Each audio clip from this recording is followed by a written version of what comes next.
Hello बच्चों, hope है आप सबको लेक्चर सारे समझ आ रहे होंगे। आज की वीडियोस में हम डिस्कस करने वाले हैं मेटल कार्बोनियल्स। तो आज का हमारा टॉपिक है, लास्ट ही टॉपिक रहने वाला है ये आपका।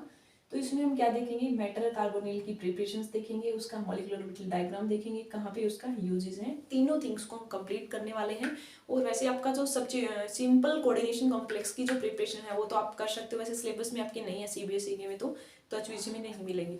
तो सिंपल करना चाहो तो मैंने एमएससी वाले में डिस्कस किया, तो वहां से देख सकते हो आप। ठीक है, कोऑर्डिनेशन का मिलेगा आपको। तो उसमें करना है तो आपको डायरेक्ट प्रिपरेशन जो होती है, मेटल लो लिगेंड लो डायरेक्ट ऐड करो। तो मेटल कार्बोनिल का मतलब है कि जैसे आपका ये मेटल है, यहाँ से आपका कार्बोनिल अटैच वो अलग अलग हो सकता है। मान लिया एक्स ले लिया हमने, 2 हो सकती हैं, 3 4 5 6 सोन, अलग अलग कॉम्पैक्टल के साथ में अलग अलग कॉम्प्लेक्स बनाएंगे। वैसे किस स्पेस के ऊपर डिपेंड करते हैं कि जैसे हम 18 इलेक्ट्रॉन रूल देखते हैं, तो आपका इसमें तो नहीं है। कई बार आपका जैसे कंपेटिटिव एग्जाम्स देते हैं तो उसमें ऑक्सीडेशन रिडक्शन का कंसेप्ट आ जाता है। कार्बोनिल को चेक करना, कौन 18 इलेक्ट्रॉन कॉम्प्लेक्स है, कोई 20 वाला ऑक्सीडेशन शो करेगा, 17 वाला रिडक्शन शो करेगा। तो ये थिंग्स भी होती है। तो मेटल कार्बोनियल हमने पता चल गया कि मेटल का और कार्बोनिल का बॉन्ड कैसा है, वो मेटल कार्बोनियल्स होते हैं। अब प्रिपरेशंस एक तो होता है आपका डायरेक्ट प्रिपरेशंस मेथड्स। तो डायरेक्ट प्रिपरेशन मेथड्स में हम क्या करते हैं, जैसे आपका मेटल लिया हमने, कार्बोनिल लिया तो डायरेक्ट ऐड हो गया। फॉर एग्जाम्पल मैंने निकल लिया और मैंने 4 CO मिला दिए, तो यहाँ पे आपका NiCO4 मिल गया।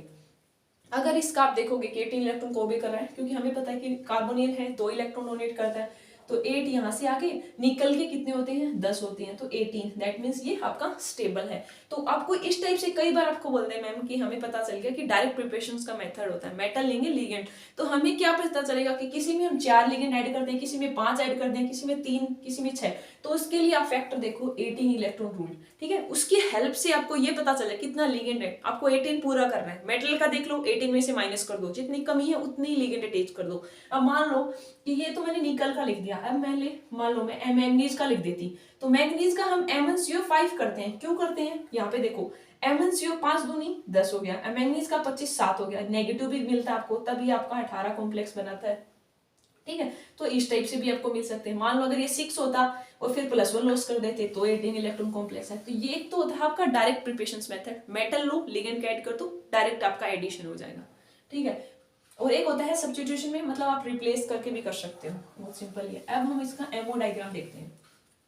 कई बार पूछ सकते हैं, मान लो कि ये मेटल के है, आपका 2s है, ये ऊपर आपका 2p वाला है, ठीक है। तो हम यहाँ पे दिखा रहे हैं आपको सिग्मा, जैसे हमने हमारे 2s से 1 स्टार वाला आपको सभी को पता ही है। अब जैसे यहाँ पे आपके लिगेंड के जो से s वाले ऑर्बिटल हो गए और यहाँ पे आपके p वाले हो जाएंगे, ठीक है। p के 3 होते हैं, ठीक है। तो हमने यहाँ पे आपका सिग्मा 2s आ जाएगा। अब जो p के हम करेंगे तो यहाँ पे आ जाएगा आपका सिग्मा 2pz होता है। फिर होता है आपका यहाँ पे 2 होते हैं पाई 2px पाई 2py। फिर होता है आपका सिग्मा एंटी बॉन्डिंग 2s में 2 इलेक्ट्रॉन फील किए जाते हैं आपके, जो यहाँ से जाएगा, ये p वाला है। एक ऊपर जाओगे, अब यहाँ पे आपका आएगा पाई 2px और पाई 2py एंटी बॉन्डिंग आएगा, और उससे ऊपर जाओगे आपका तो सिग्मा स्टार 2pz जाएगा, ठीक है। उससे ऊपर जाओगे तो आपका सिग्मा स्टार 2pz आएगा। तो ये एमओ डायग्राम होता है कार्बोनियल का। कार्बन में 6, ऑक्सीजन में 8, दैट मीन्स 14 इलेक्ट्रॉन होते हैं। तो उसके लिए आपको क्या करना है, मान लो ये तो होता है लिगेंड की एनर्जी हमेशा कब नीचे फील करते हैं।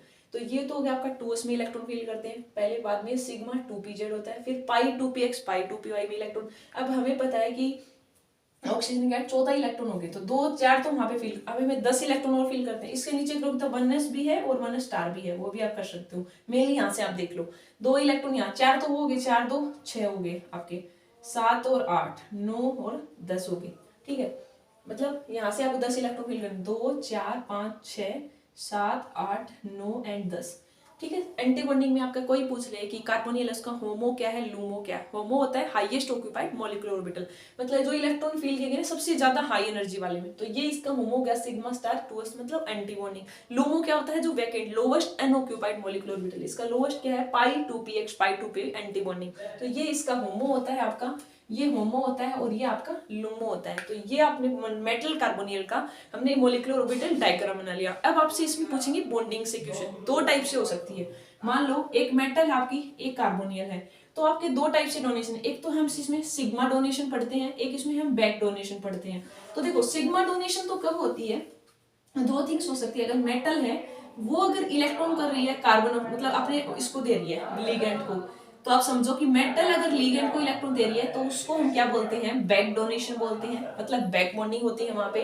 और सिग्मा बॉन्डिंग कब होती है, जब आपका सीधा लिगेंड है ना वो मेटल को डोनेट कर रहा है, ठीक है। तो ये कंडीशंस मैंने पहले भी बताई थी, बैक डोनेशन का इफेक्ट था। उसमें क्या होता है कि मान लो बैक डोनेशन कब होती है, तब मेटल के पास तो इलेक्ट्रॉन पड़े हैं, फील्ड मतलब डी ऑर्बिटल है मेटल के पास, और लिगेंड के पास वैकेंट है, क्योंकि जिसके पास ज्यादा है और यहाँ पे कम ही लेने वाला होगा तभी तो दे पाएगा ना। तो मेटल के पास फील्ड डी ऑर्बिटल है, इसके पास लिगेंड के पास वैकेंट है, तो मेटल अपने जो भी इलेक्ट्रॉन है, वैलेंस फील्ड ऑर्बिटल के इलेक्ट्रॉन है, वो लिगेंड को दे देगा, तब उसको बैक डोनेशन क्यों बोलते हैं कि जर्नल वे में हम देखते हैं तो मेटल हमेशा इलेक्ट्रॉन को क्या करती है, आपकी एक्सेप्ट करती है, और लिगेंड हमेशा देता है, बट अपोजिट केस हो जाता है, इसीलिए हम उसको बैक डोनेशन बोलते हैं। और सिग्मा बॉन्डिंग कब होगा, जर्नल वे, जब कार्बोनियल है, मतलब जो अपना लिगेंड है वो मेटल को दे रहा है, तो उसको हम सिग्मा बॉन्डेड बोलेंगे। और अगर मेटल लिगेंड को दे रही है तो उसको पाई डोनेशन। अपनी लैंग्वेज में आप इसको एक्सप्लेन कर सकते हो, पहले आप कार्बोनियल का 5 मार्क्स में आ जाता है कई बार, एमओ डायग्राम सीओ का डिस्कस कीजिए, उसको बताओगे, फिर आप इसमें बॉन्डिंग्स बताओगे, सिग्मा बॉन्डिंग क्या हो रही है, बैक डोनेशन कैसे हो रही है,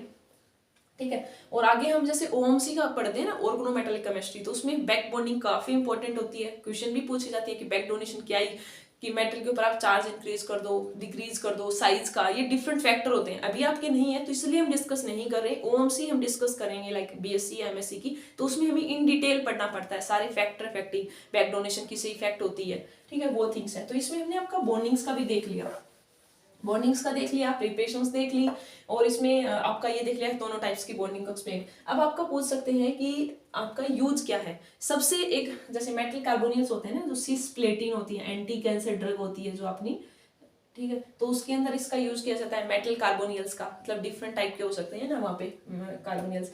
और एक आपका जैसे देखते हो एस्टिमेशन ईडीटीए वगैरह होती है, ईडीटीए थायरिन डाइमिन टेट्रा, जो हार्डनेस होती है ना वाटर में, कैल्शियम और मैग्नीशियम आयंस कितने, उनके लिए आपका ईडीटीए का यूज करते हो आप। सिस प्लेटिनम के अंदर देखे हो तो एंटीसेप्टिक ड्रग्स वगैरह में उनके अंदर भी यूज किया जा सकता है। तो ये आप अपने वे से लिख सकते हो, 4 to 5 पॉइंट मिला के। इंपॉर्टेंट था मॉलिक्यूलर ऑर्बिटल डायग्राम, बॉन्डिंग कैसे होती है और प्रिपरेशंस क्या होती हैं। तो ये अपना लास्ट टॉपिक था कोऑर्डिनेशंस का, और सारे हमने कर चुके हैं। और एक 2 टर्म का कॉन्सेप्ट हम वैसे ही बता देते हैं आपको कि जैसे कलर का, तो कलर के वैसे काफी फैक्टर होते हैं, कोई पूछ ले आपको कलर कोई कॉम्प्लेक्स क्यों देता है, क्या फैक्टर होता है, तो सिंपल हम देखें जैसे डीडी ट्रांजिशन से भी हो सकता है, चार्ज ट्रांसफर स्पेक्ट्रा से भी हो सकता है, इंट्रालिगेंट चार्ज भी हो सकता है। बीएस आप 12 तक देखोगे तो 2 ही टाइप के आते हैं, एक तो आपका डीडी ट्रांजिशन, दैट मीन्स जब हम कोई एनपेड इलेक्ट्रॉन की वजह से हम बोलते हैं कि कलर आता है, तो मॉलिक्यूल ने जो कलर अब्जॉर्व किया, अब्जॉर्व करके एक्साइटेड स्टेट में गया, बाद में जो वापस आ रहा है अपने ग्राउंड स्टेट पे, जो कलर एमिट कर रहा है ना वो हमें दिखता है, जिसको हम कॉम्प्लीमेंट्री कलर दिखते हैं बोलते हैं। उसका आप सर्कल एक वो देखते भी हो कि जैसे विब जोर बना के ऐसे कि वॉयलेट का इसका होता है, रेड का आपका ग्रीन होता है, और तो यहाँ से ऐसे आप इसका वो देख सकते हो कॉम्प्लीमेंट्री कलर वगैरह, ठीक है। डीडी ट्रांजिशन होती है। एक जैसे आपसे प्रैक्टिकल्स में भी क्वेश्चन पूछ लेते हैं कि जैसे KMnO4 होता है, उसका कलर किसकी वजह से आता है, तो अब कई स्टूडेंट बोलते हैं मैम अनपेड इलेक्ट्रॉन, नहीं, उसका ये रीजन नहीं होता, उसमें जो कलर होता है वो चार्ज ट्रांसफर स्पेक्ट्रा की वजह से आता है। वैसे तो हम डिटेल में बताएं तो चार्ज भी 2 टाइप का होता है, एक मेटल लिगेंड चार्ज ट्रांसफर, एक लिगेंड से मेटल।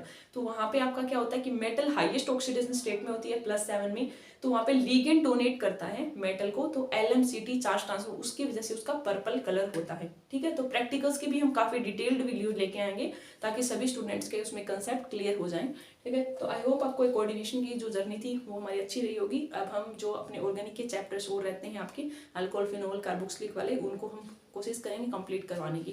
ज़्यादा स्टूडेंट्स की रिक्वेस्ट रही, अच्छा रिस्पॉन्स दोगी तभी एक मोटिवेशन मिलता है अंदर से। तो आप सभी अगर कमेंट कुछ भी समझ नहीं आता तो आप कमेंट कर सकते हो, मेल भी कर सकते हो। Thank you and happy learning.